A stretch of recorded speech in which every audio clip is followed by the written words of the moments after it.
बाळाच्या जन्मानंतर प्रत्येक डॉक्टर प्रत्येक आईला पहिल्या 6 महिन्यापर्यंत बाळाला पुरेसा आणि पौष्टिक दूध पाजण्याचा सल्ला हा जरूर देतात, कारण आईचं दूध हे बाळाच्या वाढीसाठी, विकासासाठी, त्याची इम्युनिटी बिल्ड होण्यासाठी खूप जास्त महत्त्वाचं असतं. तुमच्या मला बऱ्याचदा कमेंट्स येतात की अशा काही गोष्टी सांगा किंवा असे काही पदार्थ सांगा की जे पदार्थ आईचं दूध वाढवायला किंवा गुणवत्ता इम्प्रूव्ह करण्याला किंवा बाळाचं वजन वाढवायला सुद्धा हेल्पफुल ठरतील. तर या व्हिडिओमध्ये मी स्वतः घेत असलेले काही आयुर्वेदिक घटक मी तुमच्यासोबत शेअर करणार आहे.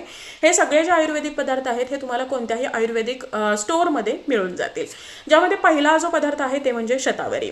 ब्रेस्टफीडिंग मदरनी डेली 1 ग्लास दुधामध्ये जी काही 1 चमचा शतावरी पावडर आहे किंवा शतावरी कल्प घेणं हे गरजेचं आहे, कारण शतावरी ही आईच्या दुधाची मात्रा वाढवण्यासाठी किंवा आईच्या दुधाची गुणवत्ता वाढवण्यासाठी खूप जास्त महत्त्वाचं आहे.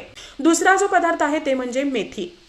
ब्रेस्टफीडिंग मदरनी डेली तिच्या आहारामध्ये वेगवेगळ्या फॉर्ममध्ये मेथी खाणं गरजेचं आहे. मग ती हिरवी मेथीची भाजी असू द्या, मेथी दाणे असू द्या, मेथीचं पाणी असू द्या किंवा कस्तुरी मेथी असू द्या, हे वेगवेगळ्या फॉर्ममध्ये तुम्हाला डेली मेथी ही तुमच्या आहारामध्ये घ्यायची आहे, कारण मेथीमुळे सुद्धा आईचा दूध हे वाढायला किंवा त्याची गुणवत्ता सुधारायला मदत होते. याप्रमाणेच तुम्हाला तुमच्या आहारामध्ये काळे जिरे सुद्धा घ्यायचे आहेत. आता हे जे काही काळे जिरे आहेत हे काळे जिरे आईचं डायजेशन इम्प्रूव्ह करण्यासाठी मदत करतात. म्हणजे आई जे काही पदार्थ खाते त्यामधले जे न्यूट्रिशन्स आहेत किंवा पौष्टिक घटक आहेत हे आईच्या शरीरामध्ये छान पद्धतीने ऍब्सॉर्ब होतात आणि अर्थातच हे सगळे दुधामार्फत बाळाला सुद्धा मिळतात. म्हणजेच बाळाचंही वजन छान राहतं किंवा बाळाला मिळणारं जे दूध आहे हे पौष्टिक, सकस, घट्टसर राहतं.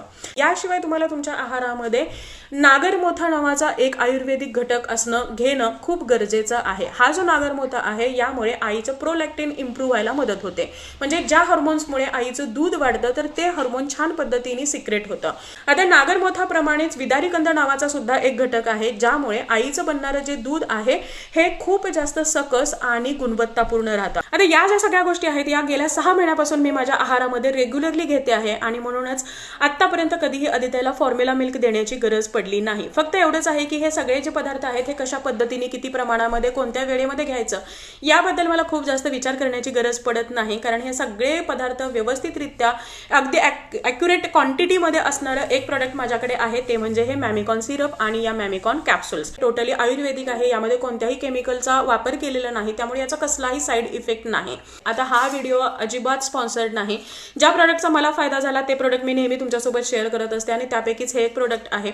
हे मी नेहमी Amazonवरून ऑर्डर करते. मला वाटतं ही आतापर्यंतची माझी 3री की 4थी बॉटल आहे की जी मी ऑर्डर केलेली आहे. तुम्ही हे उज्ज्वला आयुर्वेदाश्रम यांनी बनवलेलं आहे, तर यांच्या ऑफिशियल वेबसाईटवरून सुद्धा तुम्ही ऑर्डर करू शकता. जर तुम्हाला ब्रेस्ट मिल्क बद्दल काहीही शंका असेल तर तुम्ही हे जे प्रोडक्ट आहे हे अगदी डोळे झाकून घेऊ शकता, जेणेकरून बाळाला पुरेसा आणि गुणवत्तापूर्ण दूध मिळायला मदत होईल.